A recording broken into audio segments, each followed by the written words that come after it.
Okay, folks, we are a couple minutes past the hour, so let's get this show on the road. Welcome, everyone, to our webinar on Microsoft 365 security.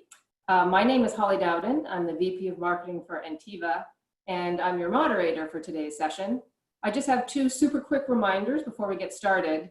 Number one, if you have any questions during the webinar, please put them in the Q&A section. You'll see the icon in your bottom tray. Not the chat function. Try and remember that.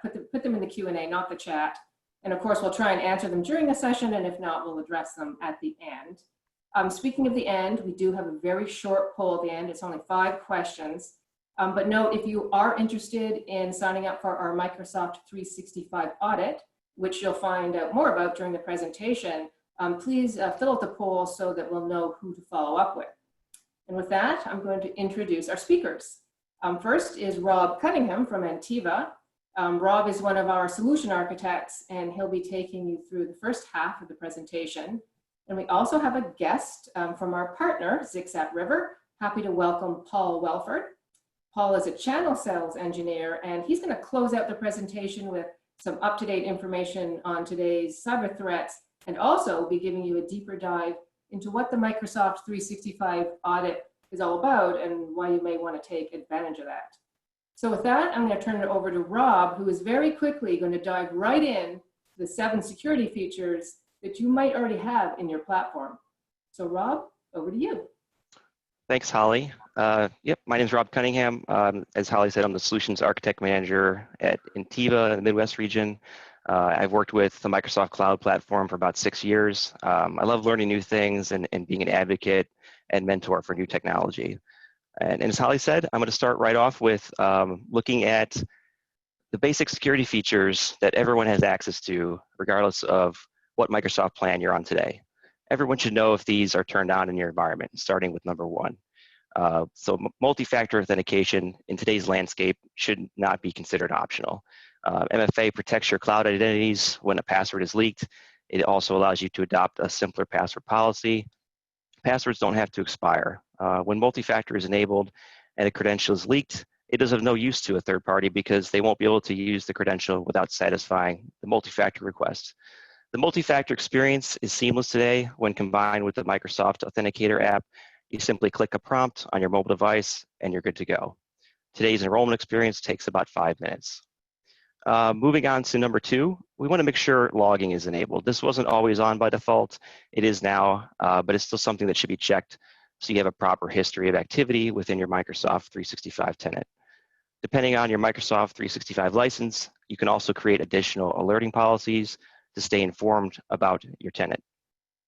Looking at number 3, we have email authentication, and it should be configured to use a proper SPF record and combine it with DKIM. So what the heck is DKIM and DMARC? The best way I can describe it is think about when you go to a website and it has a little lock next to the URL indicating it's secure. That website is secured with certificate. DKIM is similar in that it digitally signs all of your email and marks it with the proper source. This happens between Microsoft 365 and other email servers out on the internet. It all happens automatically in the background and does not alter your email in any perceptible way. The main goal of using this feature is to prevent malicious sources from impersonating your corporate domain, both internally and externally on the public internet. This is a free feature. It just requires some precise configuration to take advantage of it. Moving down to number 4, we have our Exchange Online Protection baseline policies. So these are the things you get out of the box with all your Exchange Online plans. They are okay, but Microsoft leaves most of the configuration to the IT administrators. The policy should be reviewed and aligned with current industry best practices. Looking down at number 5, we have disable client auto forwarding. So why is this important? Oftentimes, malicious actors will use this to quietly forward sensitive emails out of an organization to a mailbox they control. An end user may not be aware this is happening, and in most scenarios, they probably shouldn't be forwarding corporate email to an external address, so we want to typically disable this capability. In certain scenarios, we can whitelist certain accounts to be able to have this function. Moving down to number 6, admin consent requests for apps. This is another attack method that is often overlooked. By default, anyone can grant access to a third-party app to be used inside the Microsoft 365 cloud. An example of a normal third-party integration would be connecting Adobe's document cloud into your tenant so users can have a familiar Adobe experience inside their web browser. And to establish that connection, certain access is granted between the Adobe Cloud app and the Microsoft tenant. In a different scenario, a spear phishing attack may come in the form of a seemingly harmless email with a request to reset a user's OneDrive password. However, when they click that link, the user goes to a Microsoft page that looks the same as if they were making a connection to a normal app. But what's happening is it's allowing that third party to access data and other information inside the user's account and possibly inside the entire tenant. So by enabling administrative consent to these third-party integrations, we're taking the risk out of the user's hands. And last but not least, number 7, we want to enable OneDrive and use the known folder backups. All Microsoft 365 plans have OneDrive. Everyone has 1 terabyte of space. OneDrive should be used to replace the legacy way of redirecting your folders to a server. Backups are built in. Anyone can restore their own files without a request to internal IT or a managed service provider. OneDrive is available from everywhere and does not require a VPN or server to access it. So all of these are great things to start with. What else can we do to secure our cloud environments? So this is where we can take a look, take great advantage of the security offerings in Microsoft 365 Business Premium. Taking a quick glance at it, if you're currently on a mix of legacy licenses such as the E1 or E3, Business Premium delivers a significant upgrade in threat and information protection and identity protection that is not present in the E1 and E3. If we focus on the bottom line, we now have a lot of additional features. We have Intune, we have Advanced Threat Protection, Azure Active Directory Premium, Azure Information Protection, Conditional Access, licensing rights for Windows Virtual Desktop and Windows Defender. And I'll explore the value of these a little bit later on. But next, I'd like to describe the 3 pillars of securing your cloud environment. So every organization should cover these 3 areas of Microsoft security. Going from left to right, we have securing access. So a few things we can do to secure that access, again, is multi-factor authentication. We can use conditional access. We can use application proxies to protect our web apps and legacy servers. And we can use self-service password reset to make the password reset experience much more seamless and friendly to the end user. Moving to the right, we want to secure the devices. So again, with this particular license, we can use Intune to provide application and data management for people who bring their own devices, personal iPhones and Androids, where we can use the full Intune Microsoft managed mobile device management features and also ensure compliance across all the devices connecting to the organization. And then all the way on the right, securing data. We can preserve all the data using retention policies. Regardless of what happens to the data, it will be preserved based on the retention policies that are in place. We can use data loss prevention to prevent PII from leaking. So that's personally identifiable information or sensitive things like social security numbers, credit card numbers. Those can all be controlled with DLP. And then Office Advanced Threat Protection, I'll talk more about that in depth on a later slide. So those are a few of the features we can use to protect these different areas. Now let's take a closer look at the common issues found at each layer. On the left, the user is at risk from a compromised password, weak credentials, suspicious sign-in locations. They might be using a legacy authentication protocol, which can be exploited. Moving to the right, at the device layer, we see the risks in the form of malware, ransomware threats, an unmanaged device. It has your corporate data. That data is not controlled. An unmanaged device may lack the basics for security, such as a weak PIN or no local encryption. And then moving to the center, applications themselves. By default, users can copy and paste, save corporate data however they want. They can use third-party applications that have weaker security. There's no built-in control. Under email, we have the usual malware vulnerabilities. We have malicious attachments, links, ransomware threats, all that sort of thing. There's sensitive data that can be shared via email without proper policies in place. And lastly, we have the documents. Those are your Word, Excel documents, etc. Important documents need to be protected internally and externally, making sure only the right people have access and that access is controlled. We want to make sure that a departing employee doesn't have access to files with sensitive info. By default, nothing is stopping someone from downloading a sensitive company file and putting it on a flash drive. So how do we address these issues? Again, we attack the identity first, security. We use multi-factor authentication, self-service password reset, and deploy conditional access to cloud identities to mitigate risky signing conditions, such as a user who logs in from 2 geographically impossible locations. For example, John Doe signs in from Chicago and 3 minutes later signs in from Ireland. With conditional access, we can identify those situations and take action. The application proxy is unique because let's say you have an old web app hosted on a server or on premises or in the cloud. With the application proxy, you can use your Microsoft 365 identity to authenticate and access that web app. The main takeaway is you can use your identity, your Microsoft identity, to access all your apps and services. Moving to the right, device security, we have a few things to talk about. Endpoint detection and response is the main one. It's a much more advanced solution to traditional antivirus. Today's threats, they need a real-time response to malicious behaviors. Traditional antivirus is reactive. It only protects you from the threats it knows about. Today's malware can mutate every 60 seconds, and to combat that, endpoint detection and response is going to be looking for threatening behaviors, not just infected files.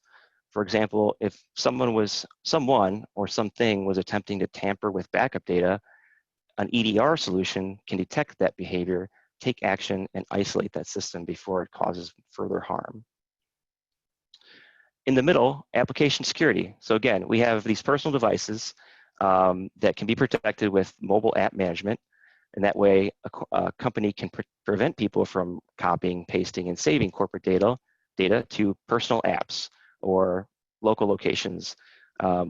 We can, or accessing sensitive things like that. We can also enforce the use of approved cloud apps. So we want to make sure we're using applications that IT has declared, this is the secure one. We want to make sure everyone's using this application, and we can enforce that at the application level. We can also control the device completely. So if it's a fully managed device and we want to ensure that it meets compliance, it's encrypted, we would enroll the device. So there's two options. There's one that controls a personal device and one that controls a corporate device. Moving to the right, email security. So this is where we have, again, advanced threat protection, protects against malware and zero-day threats. I'll talk more about that. We can also prevent data loss prevention from sensitive data being transmitted.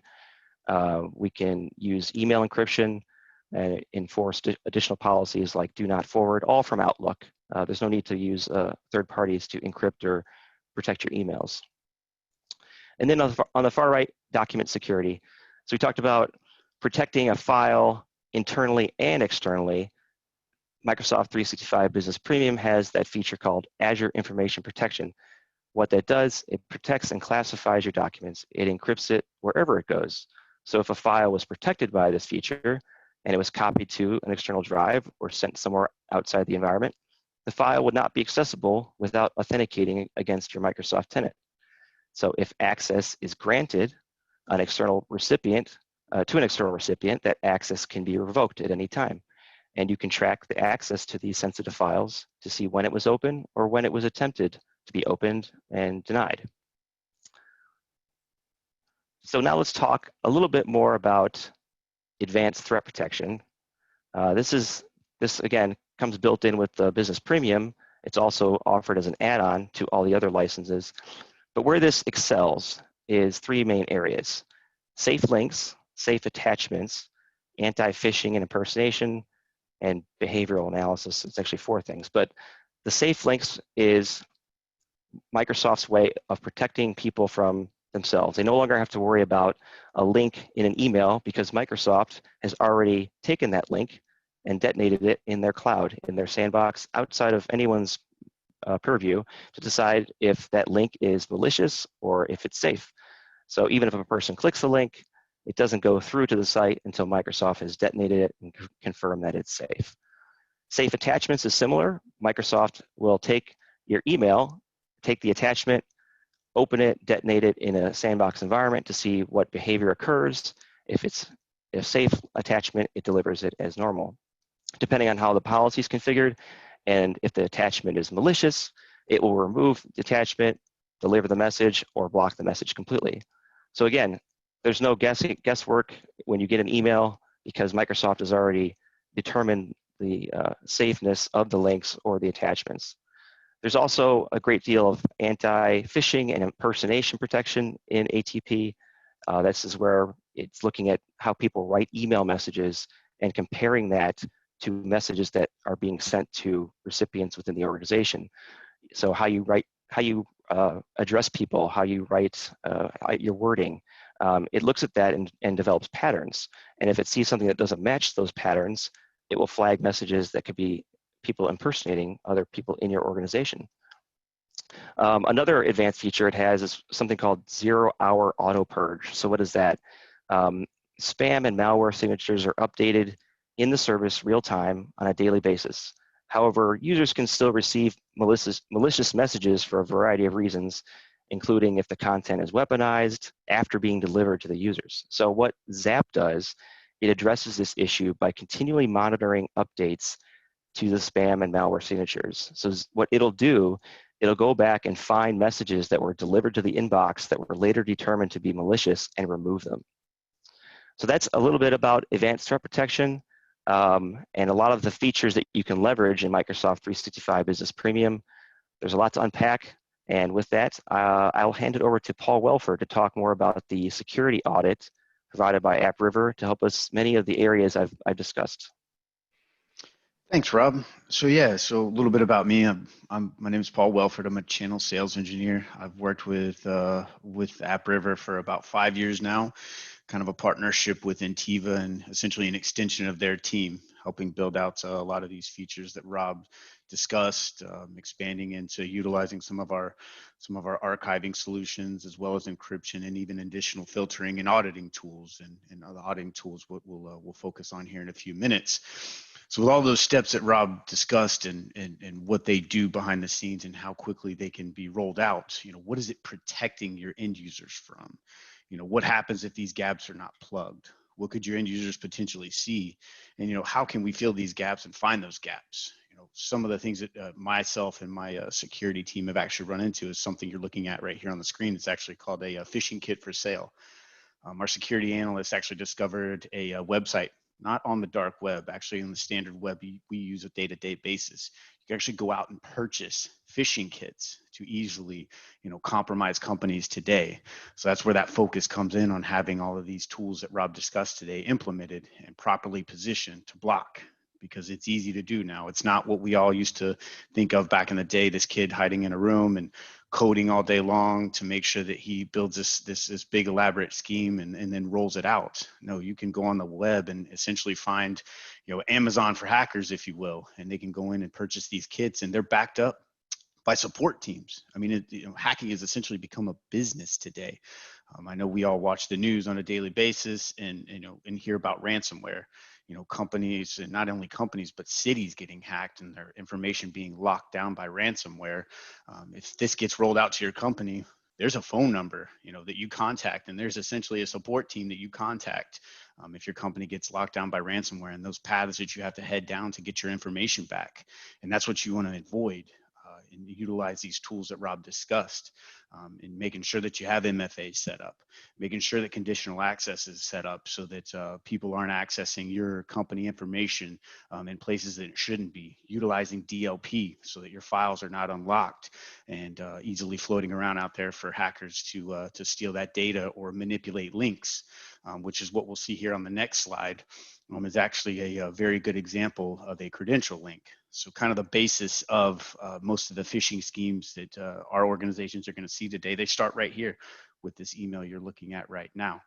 This is an example of a phishing scheme that was sitting in and was asking end users to reset their password. And it's going to send them to a spoofed website that looks like Microsoft. They input their credentials. At that time, the hacker gets access to their mailbox. and they're going to sit there and they're going to watch. They're going to try and build a case against that organization. They're going to steal signatures. If your C levels happen to have terrible grammar, they're going to take notes on that stuff. So when they send in an email and try and convince somebody within your organization to maybe take gift cards, that's the big one, is the gift card. Hey, I need $500 worth of gift cards. I'm the C level going to a show this weekend. I need that stuff ASAP. And you jump at it. You go ahead and you send off that information. So it's a build out. It's almost that step-by-step process. And it starts with the credential reset. And then it moves on from there, and they just sit in the back and they watch and they wait for something malicious to happen. And that's kind of the basics of a phishing scheme. On the next slide is actually a good example of what we call a malware attack. This looks like a legitimate email. So what happened here was a client's company got phished. The company, I think it was an executive assistant, entered her credentials in the wrong place. And a hacker sat there and watched, stole signatures. This was actually an email sent in with a stolen signature. They actually took the disclaimers, built it all out, and then spoofed the message sending in. And they actually put that PDF, looks like a legitimate PDF link, you'd click it. Unbeknownst to the end user, behind that PDF was actually malware. So they click the link, runs a malware, the executable sits on the machine, and that's the end of that day for that machine. But it crawls out from there and causes issues for an entire organization. And that's where you got problems, downtime for work, all these issues. So with that being said, how can we find the gaps in your organization? What road can we head down to make sure that you're utilizing your proper MFA tactics? You have conditional access set up. You have advanced auditing configured so you can make sure that your IPs are viewable. And that's where the security audit comes into play, which we can talk about now. The actual Office 365 security audit is a very powerful tool. Because if you roll out 365 and you don't really know what steps to actually take, you didn't take that 7-step process like Rob wants to do and wants to focus with you guys, and you want to reach out to us and say, hey, I don't know if I have this properly configured. What can I do? And that'll be the first step. Let's go ahead and run a security audit on your environment. So it's going to give us that deep dive, that granular look into your admins. What do your admins have permissions to? What are their password policies? Do they have MFA configured? When was the last time they reset their password? And it does the same thing for your end users. It takes an audit of all of your end users and runs down that list.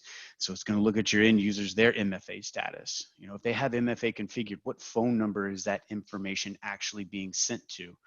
When was the last time they set their password? Is their password policy set to never expire? Is it that 90-day password policy or 60 or 30 days? Even today, for a little nugget from Microsoft, they've kind of repositioned themselves from a password standpoint. It used to be a few years ago, everybody knows it. Got to reset our password every 30 days. And, all of us are sweating bullets at the end of the month. Like, oh my God, what am I going to reset my password to? They changed that. They want you to set your password to something extremely strong, set it to never expire, and then roll out MFA.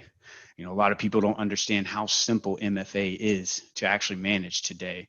And that's something, Rob and I can, from an engineering standpoint, can discuss with you guys on a later date. Make sure that MFA is properly set up and that people understand that it's a simple process now, because that's a rotating password for you. If somebody tries to hack your account, you're going to get an MFA password and know that I don't need to reset this thing. So it gives you it empowers you as an end user to know something's wrong.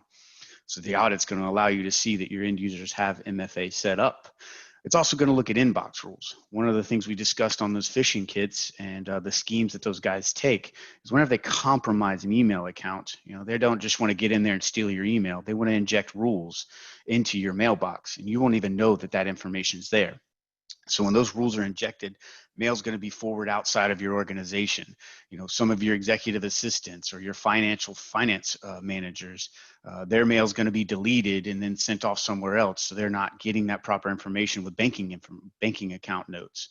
It's going off to a third-party account. So it shows you those inbox rules that are built into your organization. And it's also going to show you those forwarding rules. So if you got internal forwarding rules set up, I'm forwarding messages to Rob and we're talking back and forth within our organization, that's fine. But disgruntled employees getting ready to leave and he's forwarding mail out to a Gmail account, you want to know that stuff. Or if a hacker gains access to your organization, they're forwarding messages off to some third-party accounts and they're building that case so they can come in and steal money or get that approval from someone within the organization to take a large amount of funds. So that security audit tool is here for you guys to utilize and make sure you fill those gaps and make sure that that 7-step process or those 7 steps that Rob discussed are implemented and ready to go for you guys. But that's it from my side. So I'm going to pass it back to Holly and discuss how you guys can actually get security audits run and answer some questions if there are any. Yeah, thanks, Paul, and thank you, Rob, as well. We do have 4 or 5 questions lined up here. So while we answer them, what I'm going to do is launch our poll here for those of you that are interested in signing up for the audit. Also, we're just looking for some market feedback. So I do encourage you to answer this 5-question poll. First question, and this, frankly, this is either for Paul or Rob. Will MFA protocols become a requirement, or is that an organizational decision? I would say, I mean, it's a requirement in the sense that if you want to be secure with your cloud identities, it should be a requirement. Ultimately, is an organizational decision, but it's something that really should be strongly considered, because that's the most important thing to do to secure your identities today, is to make sure MFA is enforced. Okay, next one is a pricing question. Is Microsoft 365 Business Premium more expensive than the legacy E3? It's the exact same price, $20 per user. Okay. So I forgot to mention, if you're under 300 users, that's the license that has the most value.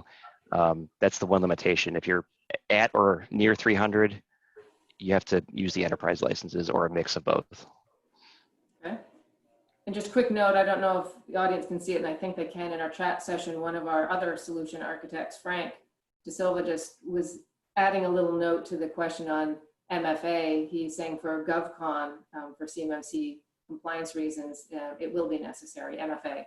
Just a quick note, in case we have any government contractors on there. How much does the audit cost? Well, I can answer that one. It's actually a free service. So if you'd like to sign up for the audit, it's a complimentary audit that we run for you, for all the registrants of this webinar. Next one, do I need to have my Microsoft service with Antiva to receive an audit? Paul, correct me if I'm wrong, but no, it doesn't matter, correct? Yes, ma'am, it doesn't matter. It's a simple link, basically an approval process for you as a client or a potential client of Antiva. We send that link and grant us access. We scan the tenant. We can deliver that information and then break that connection. Okay, let's see. Poll is still running, but it's almost complete. And I am seeing no other questions at this time. So I am going to end the poll. Let's see, 58%. Yep. Thank you very much. I'm going to end the poll. And I want to thank everyone for attending. I will be following up to everyone, registrants and attendees, with a recording of the webinar. And we'll also be in touch with those of you that answered yes, you would like us to follow up for the audit. So again, thank you very much, and stay tuned for our next webinar. Thanks, guys.